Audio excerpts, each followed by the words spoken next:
Olá, bem-vindos ao canal Saúde Integrativa e eu sou Ida Zaslavski. Eu sou enfermeira e tenho os pilares dentro das práticas integrativas, da autoemoterapia, do alinhamento bioenergético e da integração com a espiritualidade. Quero te convidar a curtir o canal, se inscrever, ativar o sininho para receber as notificações dos vídeos postados, a visitar os outros vídeos, depoimentos, temas que possam ser do seu interesse também associado a esse tema de hoje. Então, curtam, comentem, isso faz com que o canal tenha uma maior visibilidade e alcance outras pessoas também.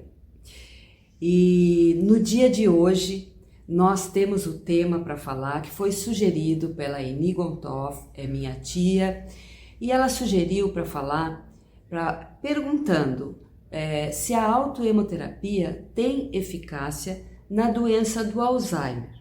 Então, nós vamos aqui seguir para compreender o que é o Alzheimer e compreender qual é a funcionalidade da autoemoterapia e associar os dois dentro dessa situação do Alzheimer.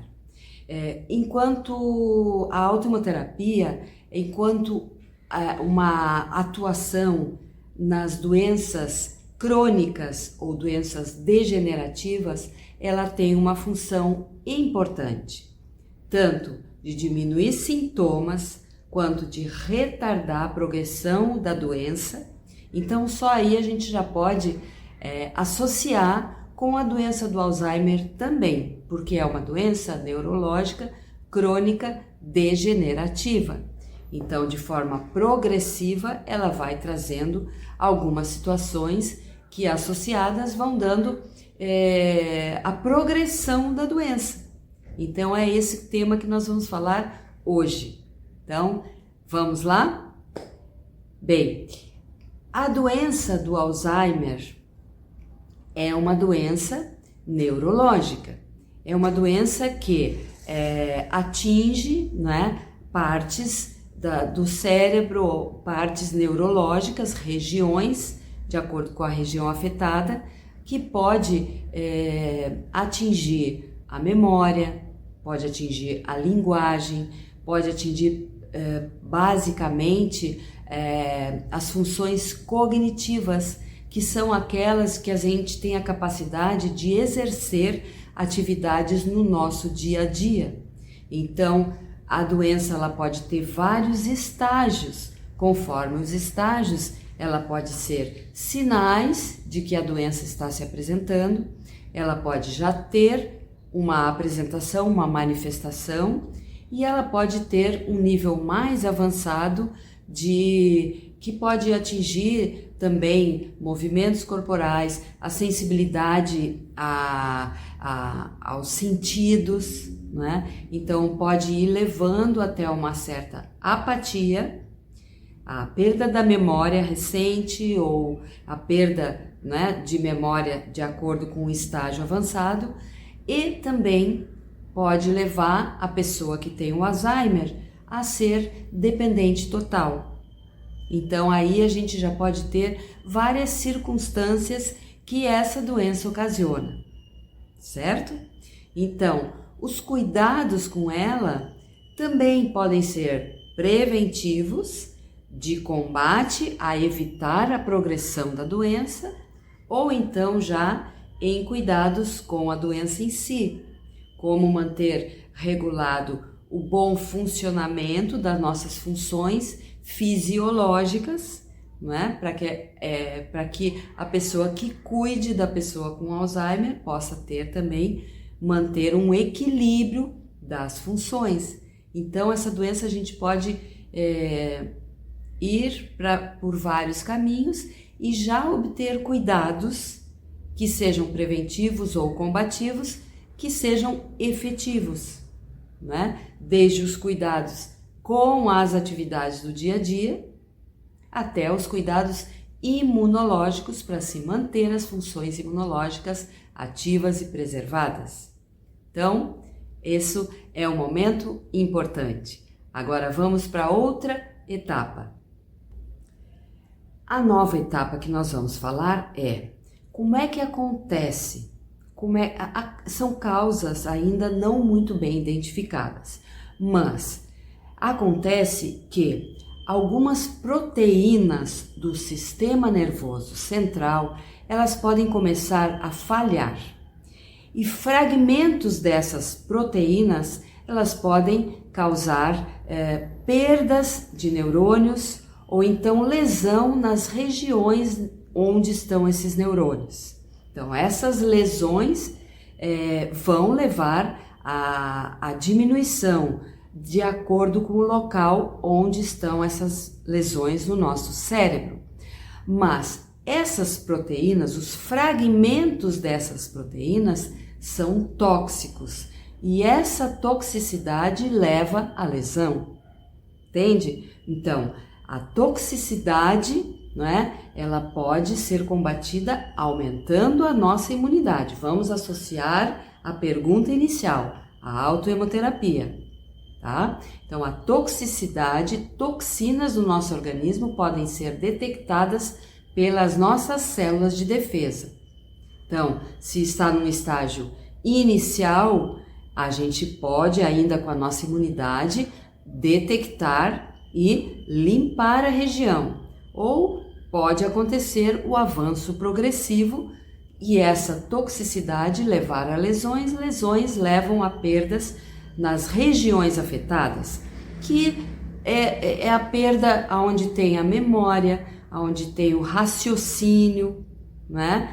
Então pode levar à apatia e sinais como depressão, ansiedade e apatia podem ser confundidos, por isso que inicialmente pode se achar que é a depressão, que a pessoa que estamos com depressão ou com ansiedade, e isso vai levar a uma diminuição de estímulos ou a um determinado isolamento, mas pode já ser sinais do Alzheimer também, né? O Alzheimer pode levar a esses sinais de depressão, de isolamento, de apatia, de ansiedade, ou ao contrário, né? Se já venha desenvolvendo a situação de depressão, mais depressiva, né? Estresse, depressão, ansiedade e necessidade de isolamento, a busca por isolamento, isso podem ser sinais associados.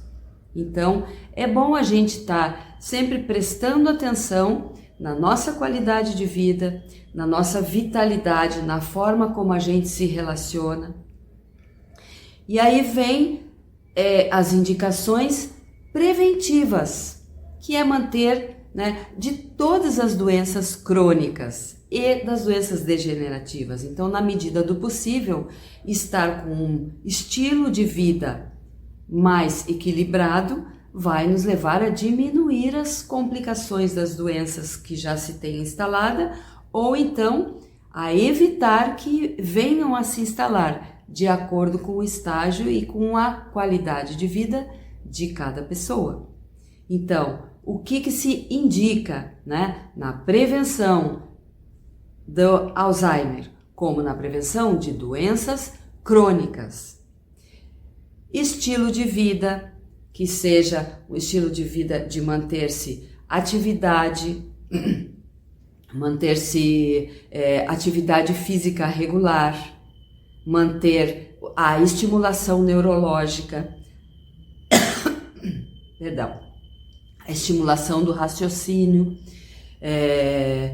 atividades que mantenham jogos, né? Que mantenham o nosso intelecto ativo, que mantenham o nosso interesse pela vida ativo, a alimentação regular e saudável, hidratação, sono, atividade física, já falei, mas manter uma atividade física regular é importante. Então, manter a força muscular, isso tudo afasta ou diminui a progressão de depressão, de ansiedade, né? Manter o nosso estado respiratório ativo de uma boa qualidade. Isso faz com que a gente tenha uma expansão e uma oxigenação melhor em todo o nosso corpo e na nossa capacidade cerebral, que é fundamental para limpar o nosso organismo e liberar as toxinas. E aí a autohemoterapia entra mantendo a limpeza no nosso organismo, mantendo a atividade imunológica elevada, para que a gente diminua pequenos agravos que podem acontecer, como quando baixa a nossa imunidade, se instalam gripes, herpes, alguma infecção, inflamação, que isso também pode encaminhar ou assim facilitar com que venha a se ter uma menor atividade social ou isolamento, ou então uma depressãozinha que possa levar a um quadro agravado. Então, um leva o outro e a atenção social ajuda também, né? Então, atividades que nos coloquem em relação com as pessoas, com o ambiente, facilita muito a nossa amplitude perante a vida, a nossa atitude, o nosso comportamento, né? Uma atitude mais positiva perante a vida. Isso tudo ajuda a evitar que progrida a situação de Alzheimer. E além da situação preventiva, como todas essas, né, atividades para não se isolar, atividades em grupo, todas essas atividades que possibilitem estar o nosso organismo, a nossa mente em atividade, em exercício, né? E interesse pela vida. Quando acontece de já estar instalada a doença num grau mais elevado, aí, além de aliviar os sintomas, não é?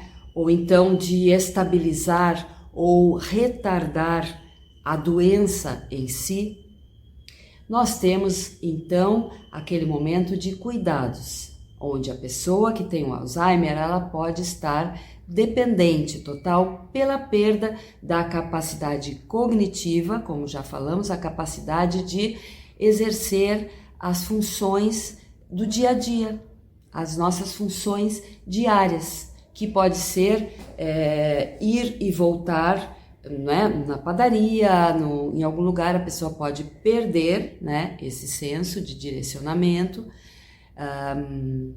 e perder até o manejo de tomar banho, alimentação, e seja dependente total de cuidados integrais, desde higiene e conforto, desde segurança, né?